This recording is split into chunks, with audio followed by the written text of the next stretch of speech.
Prions.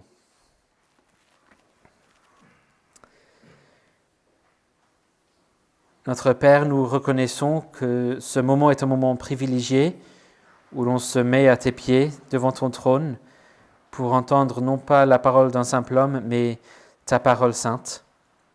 Et nous savons que tu ne laisses jamais ta parole retourner en vain ou vide et que tu bénis la parole de la présence et de l'accompagnement de l'Esprit Saint. Et donc pour que cette parole soit efficace pour notre salut, nous te prions que tu nous aides par ton Esprit Saint à l'écouter avec des cœurs diligents, bien disposés et pleins de prières, que tu nous aides à la recevoir avec foi et amour, à la serrer dans nos cœurs et à la mettre en pratique dans nos vies.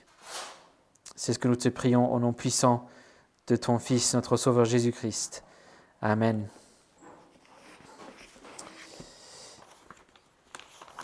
Donc nous allons lire ce matin la suite de Matthieu chapitre 13. Matthieu chapitre 13 à partir du verset 47 avec la parabole du filet et des poissons. Donc Matthieu chapitre 13, verset 47 et jusqu'au verset 50. Voici la parole de Dieu. Le royaume des cieux est encore semblable à un filet jeté dans la mer et qui ramasse des poissons de toute espèce. Quand il est rempli, on le tire sur le rivage, puis on s'assied, on recueille dans des vases ce qui est bon et l'on jette ce qui est mauvais. Il en sera de même à la fin du monde. Les anges s'en iront séparer les méchants du milieu des justes. Ils les jetteront dans la fournaise de feu, où il y aura des pleurs et des grincements de dents. L'herbe sèche et la fleur se fanent, mais la parole de notre Dieu dure éternellement. Donc nous arrivons à l'avant-dernière dans cette série de paraboles que nous trouvons dans Matthieu chapitre 13. Et nous avons constaté que c'est Jésus qui explique le sens de son message principal, ce message que le royaume des cieux est proche, et surtout le royaume des cieux en la personne du roi des cieux, le roi Jésus, est proche. Et donc le message de Jésus, à la lumière de cela, repentez-vous et croyez la bonne nouvelle. Et on verra dans cette avant-dernière parabole que ça nous donne une sorte de première conclusion à cette série.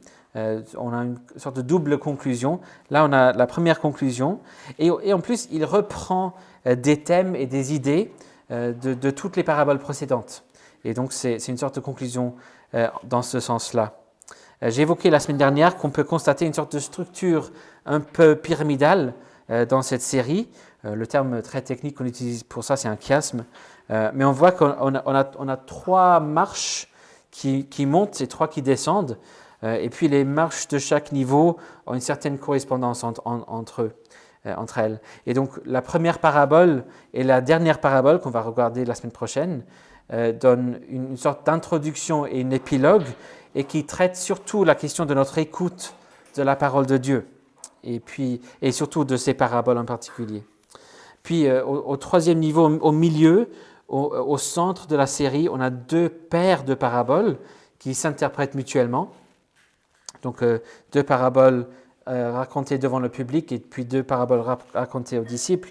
Et les deux paraboles vont ensemble pour s'interpréter mutuellement. Puis au deuxième niveau, là on est aujourd'hui, la deuxième parabole et l'avant-dernière, on a deux paraboles qui parlent d'une division importante. Donc on avait la parabole du blé et de l'ivraie, et là on a une division parmi des poissons. Et la question évoquée est celle qui s'évoque dans plusieurs contextes. Qui est dedans? Qui est dehors? C'est le genre de question qui fascine des gens, que ce soit lors des remaniements du gouvernement ou une sélection d'une équipe de foot, ou qui a réussi le concours.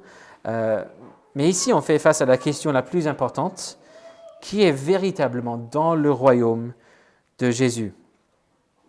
Comme j'ai dit, on voit des éléments ou des idées évoquées dans les paraboles précédentes qui sont repris dans cette parabole-ci aussi. Dans la première parabole, on avait croisé l'idée que bien qu'il y ait certains qui écoutent la parole de Dieu et qui l'ignorent ou l'oublient complètement, et d'autres qui écoutent bien et l'acceptent et qui croissent, il y a aussi ceux qui l'acceptent avec joie dans un premier temps, mais qui ne persévèrent pas pour de diverses raisons. Dans la deuxième parabole, nous avons appris que Jésus est venu pour s'occuper du mal dans son temps et dans sa sagesse à lui, et puis il y aura une séparation finale, tout comme on a une séparation dans la parabole d'aujourd'hui. Dans le père de parabole qui suit, les paraboles 3 et 4, nous avons appris que nous pouvons nous attendre à ce que l'on voit que ce royaume de Jésus qui croître au-delà de toute attente, comme un grain de moutarde, mais il s'agit d'une croissance organique et non mécanique. C'est-à-dire il n'est pas question tout simplement d'inscrire des adhérents, mais d'une transformation intérieure, comme du levain qui transforme une pâte. Puis on a le prochain paire de paraboles qu'on a regardé la semaine dernière. Là, on a découvert en quoi le message de ce royaume est si bouleversant, puisqu'on a appris que ce que le roi a fait. Ce royaume est immensément précieux lorsque l'on découvre et on comprend et on saisit la bonne nouvelle de Jésus. C'est comme un trésor pour lequel on est prêt à tout abandonner. Et c'est précieux précisément parce que Jésus est comme un marchand de perles qui nous cherchait et qui a tout quitté et qui a tout payé pour nous acquérir. Voici ce que le roi a fait, mais aujourd'hui nous apprenons ce que nous devrions savoir aussi par rapport à ce que le roi va faire. On va également découvrir la réponse à la question « Qui est cette perle ?» Jésus est venu pour chercher sa perle.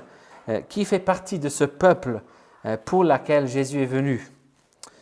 Et comme toutes les autres paraboles, sur le deuxième et troisième niveau, cette pyramide de paraboles, on démarre cette parabole avec Jésus qui compare le royaume à quelque chose. Et comme la deuxième parabole également, nous avons une des rares paraboles pour laquelle Jésus donne l'interprétation, et là sans qu'on lui demande. Donc heureusement qu'on a l'interprétation pour nous aider. Ici, donc, le royaume est semblable à un filet qui ramasse toutes sortes de poissons, et puis à la fin, une fois rempli, on sépare les bons et les mauvais poissons. On sort les mauvais pour les jeter. Et puis au verset 49 et 50, on voit qu'il s'agit d'une séparation des méchants du milieu des justes dans le royaume des cieux. Donc prenons quelques instants pour étudier cette parabole en plus de détails. Et nous allons constater qu'il y a deux choses qu'on doit remarquer par rapport à ces poissons. Deux choses qu'on peut dire par rapport aux poissons. La première chose à remarquer concernant ces poissons dans le filet, c'est-à-dire des personnes dans le royaume des cieux, c'est qu'il y a toutes sortes ou toute espèce de poissons. Non pas une seule espèce, mais toutes les espèces. Comment ce grain de moutarde pourra-t-il être si grand à la fin? Non pas parce qu'il s'agit de beaucoup d'Israélites seulement, mais un peuple nombreux tiré de toutes les nations sur la terre. Le langage de Jésus ici fait écho au langage utilisé par le prophète Ézéchiel. En fait, il avait déjà fait écho à Ézéchiel, on n'avait pas noté à ce moment-là. Mais dans la parabole du grain de moutarde, où l'arbre devient une habitation pour les oiseaux du ciel, dans Ézéchiel 17, verset 23, nous lisons ceci. « Je planterai sur la montagne qui domine Israël, il dressera sa ramure et portera du fruit, il deviendra un cèdre magnifique. Tous les oiseaux de toute espèce reposeront sous lui. À l'ombre de ses branches, ils reposeront. » Donc, déjà, quand Jésus avait parlé des oiseaux qui viennent dans l'arbre, certains, ceux qui connaissaient bien Ézéchiel, certainement plus nombreux à leur époque qu'à notre époque, ils auraient peut-être entendu un petit écho des oiseaux qui viennent, et eux, ils auraient peut-être su qu'il s'agit des oiseaux de toute espèce. Et ici, en lien avec cette parabole du filet, nous pouvons également lire dans Ézéchiel 47, verset 10, ceci. Depuis En-Gedi jusqu'à En-Eglem, donc deux lieux, on étendra les filets. Ces poissons seront de l'espèce des poissons de la grande mer. Ils seront très nombreux. C'est-à-dire plusieurs espèces de poissons dans le filet. Donc ce ne sera pas juste comme le petit lac, mais des poissons de toute la mer qui seront dans ce filet. Donc c'est un élément de la bonne nouvelle de Jésus qui est présent dans l'Ancien Testament, mais qui n'avait pas forcément été très bien compris, ou on n'avait pas mis l'accent sur cet élément-là, mais il est bien présent. Que le projet de Dieu, dès le début, était vraiment de faire entrer des gens de toutes les nations dans son royaume. Israël était là pour mettre les fondements, mais l'idée était toujours de faire entrer toutes les nations dans ce royaume. On le voit évoqué par Noé, donc on va sûrement lire ça peut-être en 2 semaines, avec les lectures dans Genèse, où Noé fait une prophétie qu'il y aura Sem qui va établir la tente, donc les Sémites, les Juifs, mais puis le peuple de Japheth, donc le peuple sur toute la terre, c'est eux qui vont entrer la tente après. Et puis on le voit dans les promesses à Abraham, ce sera un père de toutes les nations. Il sera une bénédiction pour toutes les nations.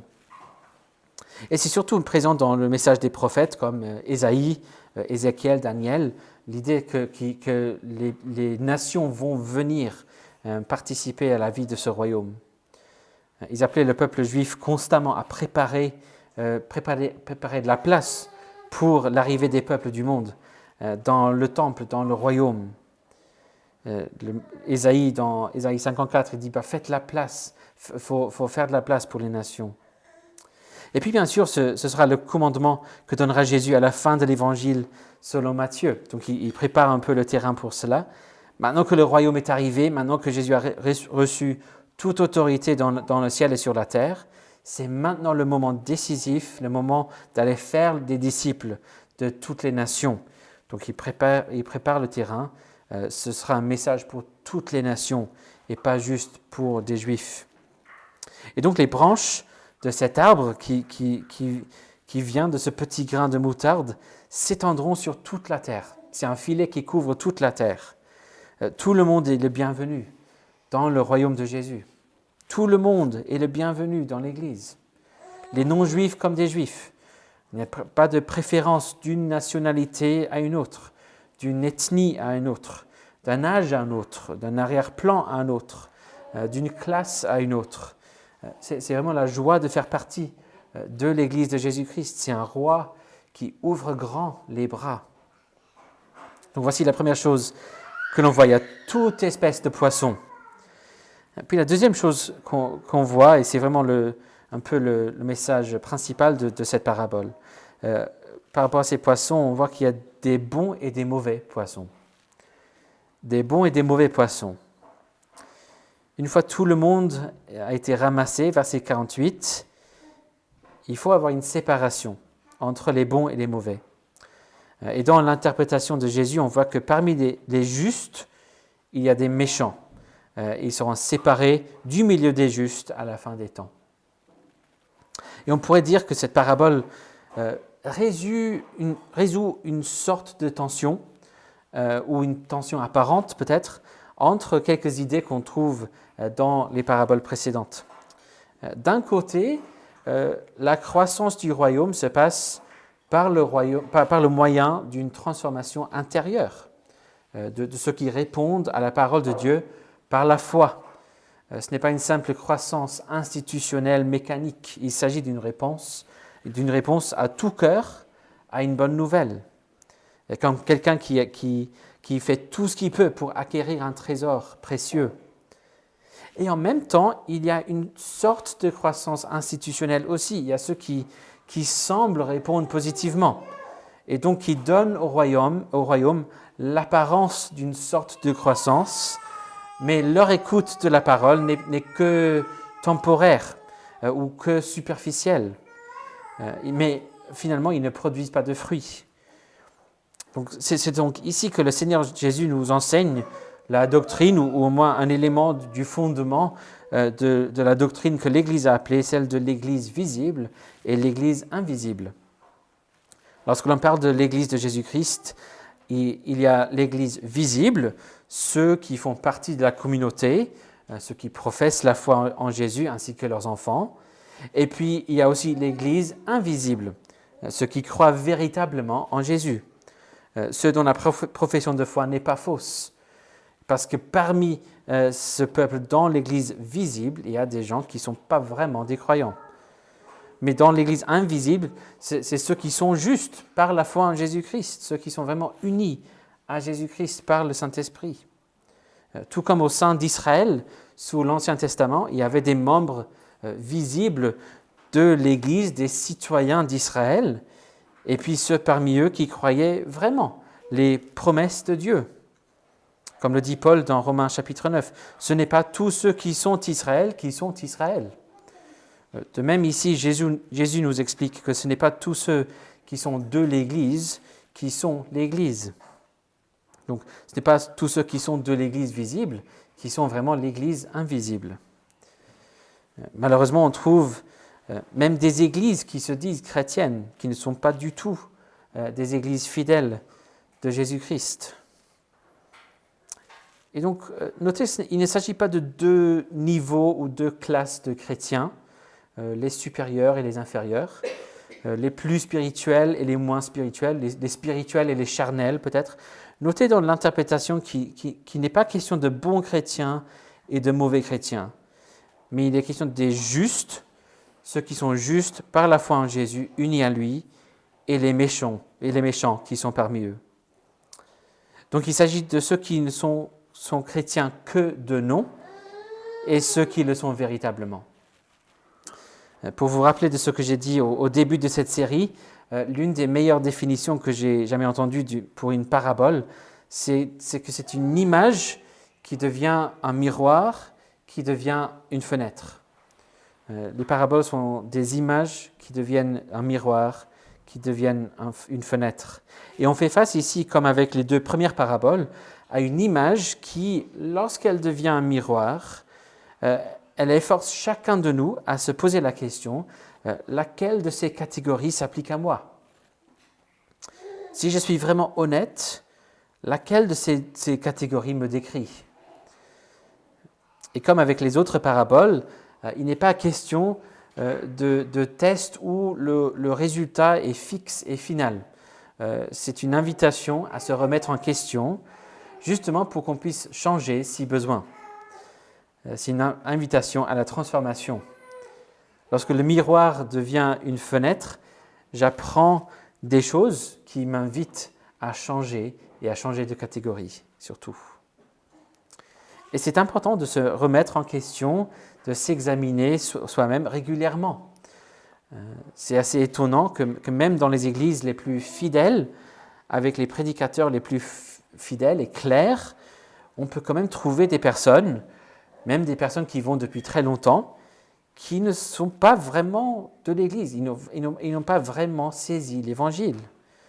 On a des gens qui écoutent chaque semaine que le salut est par la grâce de Dieu seul, par la foi seule, en Jésus-Christ seul, qui chantent régulièrement en Jésus seul est mon espoir. Et pourtant, si on leur demandait, monsieur, madame, si Jésus revenait demain, ou si vous mouriez demain, et vous deviez expliquer pourquoi on devrait vous laisser entrer au paradis, que diriez-vous?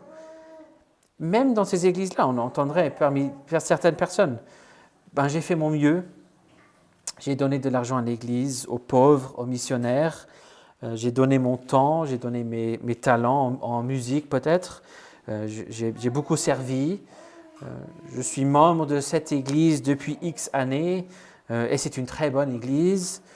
J'ai poursuivi l'amour en toutes choses, j'ai essayé d'aimer mon prochain comme moi-même, je n'ai jamais tué, je n'ai jamais volé, commis d'adultère, menti, etc. J'ai été baptisé à cet âge, j'ai été baptisé par telle ou telle personne, j'ai eu telle ou telle personne comme pasteur pendant X années, toute une liste de choses où c'est toujours moi au centre, c'est toujours ce que moi j'ai fait. On pourrait même avoir des gens qui diraient c'est parce que moi j'ai bien compris l'Évangile, parce que j'ai défendu l'Évangile à toute occasion. J'étais pasteur, j'étais diacre, j'ai partagé l'évangile avec tant de personnes. Tant que la réponse est autre chose que Jésus-Christ seul, on démontre que même si l'on appartient à l'Église visible, on n'appartient pas véritablement à Jésus-Christ. On n'est pas juste, mais plutôt on est des méchants. Si le cri instinctif qui sort de nos bouches et de nos cœurs n'est pas « en Jésus seul est mon espoir », on est vraiment en danger. Jean Calvin commente par rapport à cette parabole que Jésus veut, je cite, « il veut tenir ses disciples en crainte et modestie afin qu'ils ne plaisent en eux-mêmes pour une vaine apparence de foi et profession externe. Il veut les tenir en crainte et modestie afin qu'ils ne se plaisent en eux-mêmes pour une vaine apparence de foi et profession externe. » Si on se contente tout simplement de donner l'impression de croire ou d'appartenir à Jésus, si l'on croit qu'il suffit tout simplement de se dire chrétien et de faire une profession externe, attention. Le pasteur écossais du XIXe siècle, Horace Bonnard, a écrit un chant qui contient ces lignes bien plus poétiques en anglais, bien sûr, mais ça résume très bien ce que ça veut dire d'être parmi des justes plutôt que des méchants. Il a écrit ceci: « Sur une vie que je ne vécus pas, sur une mort que je ne mourus pas, sur la vie d'un autre, sur la mort d'un autre, je mise toute mon éternité. Sur une vie que je ne vécus pas, sur une mort que je ne mourus pas, sur la vie d'un autre, sur la mort d'un autre, je mise toute mon éternité. » C'est ça le cri des justes dans le royaume des cieux. Et contrairement à la deuxième parabole qui parle aussi de séparation, ce n'est pas un appel à tout simplement attendre la fin, et ne pas s'occuper des faux chrétiens là où on peut. La Bible est très claire que ça fait partie du rôle des responsables de l'Église, des anciens. On doit former, discipliner des disciples de Jésus pour qu'ils soient tous sûrs d'appartenir aux justes et non pas aux méchants. Les apôtres étaient envoyés pour faire non pas des convertis, mais des disciples. Il fallait les enseigner, les entraîner. Et parfois, ça va impliquer, bien sûr, malheureusement, des paroles d'admonestation, même de reproches. Parfois, ça nécessite même une suspension. Et dans les cas extrêmes où on voit très clairement qu'il y a un manque confirmé de repentance, il faudrait excommunier. Il faudrait dire « cette personne clairement ne fait pas partie de l'Église ». Si l'on identifie des méchants, ou si l'on voit qu'une brebis montre des signaux de danger, des signaux potentiels d'être parmi des méchants, il faut les poursuivre par amour, les appeler à la repentance et à la foi en Jésus seul. Du point de vue de ceux qui doivent diriger les assemblées, la difficulté avec l'Église invisible, justement, est qu'elle est invisible. Et que nous, on a affaire qu'avec l'Église visible. Et donc les pasteurs et les anciens doivent veiller à ce que tout ce que le Seigneur leur confie, tous ceux que le Seigneur leur confie dans l'Église visible, ne s'avèrent pas être des méchants. En appelant tout le monde constamment à Jésus-Christ par des moyens de grâce, la parole, des sacrements, et avec des conversations en privé, bien sûr. Mais c'est clair que ce ne sera pas possible de faire le travail de discipline parfaitement. Il y aura toujours un reste de méchants dans l'Église jusqu'à la fin. Mais ne vous trompez pas, cette fin viendra, et il y aura bel et bien cette séparation, et ce jugement aura bien lieu. Tous ceux qui vivent pour autre chose, qui dépendent d'autre chose pour le salut, seront jugés, jetés dans ce que Jésus appelle ici le feu, où il y aura des pleurs et des grincements de dents. Pour citer une autre phrase du prophète Ézéchiel, Jésus est en train de dire ici, revenez, ou tournez de vos mauvaises voies. Pourquoi devriez-vous mourir, maison d'Israël? Pourquoi devrez-vous mourir, Église de Jésus-Christ? Vous qui vous appelez chrétiens, mais qui font preuve de méchanceté plutôt que de la foi en Jésus-Christ et en lui seul. Si l'on pense en termes du père de parabole qui précède celle-là, il ne suffit pas tout simplement de dire « je fais partie de la perle ». Non, il faut saisir que Jésus-Christ est venu mourir pour cette perle. Il a tout payé pour acquérir cette perle. Et cette bonne nouvelle est si merveilleuse qu'il faut saisir que c'est un vrai trésor. Et il faut être prêt à tout abandonner et abandonner toute autre source potentielle d'espérance pour avoir Jésus, pour posséder Jésus-Christ, pour avoir ce trésor et pour mettre toute son espérance en lui.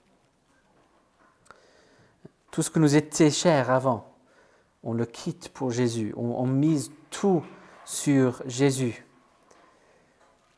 La prière qui est devenue en quelque sorte la devise de Jean Calvin résume bien la prière des justes. « Seigneur, je t'offre mon cœur promptement et sincèrement. » On ne cherche pas à faire semblant, on ne cherche pas à être vu comme un chrétien ou d'imiter le comportement des chrétiens. On vient tout simplement au Seigneur et on dit « Je t'offre mon cœur promptement et sincèrement. » Ce n'est pas parce qu'on peut tromper un pasteur par rapport à notre profession de foi qu'on peut tromper Dieu. Parfois, on peut entendre les paroles de Jésus, surtout des paroles comme celle-ci, où Jésus donne des avertissements importants et sérieux. Et on peut tenter de se dire mais c'est lourd, c'est sévère, c'est même décourageant ou débilitant. Mais voici la chose à saisir par rapport à la parole de Jésus. Tant que vous êtes en train de l'écouter, vous avez l'occasion d'y répondre.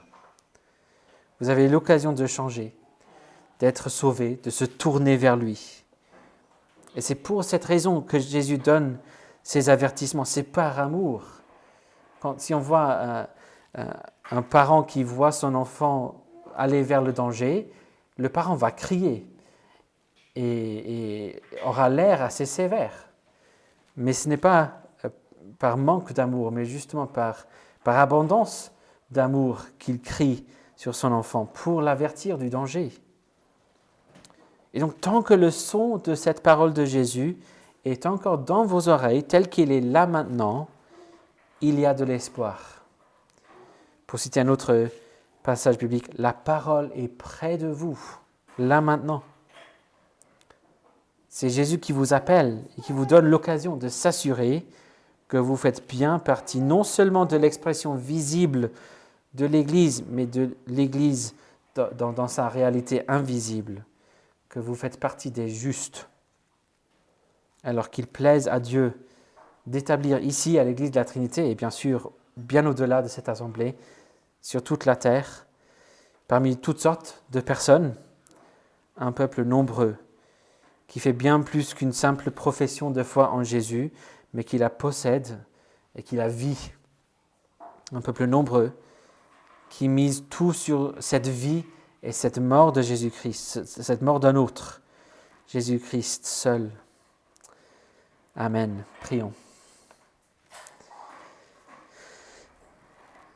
Notre Père, nous te remercions pour Jésus-Christ, ce moyen de transformation pour que nous puissions être comptés parmi les justes.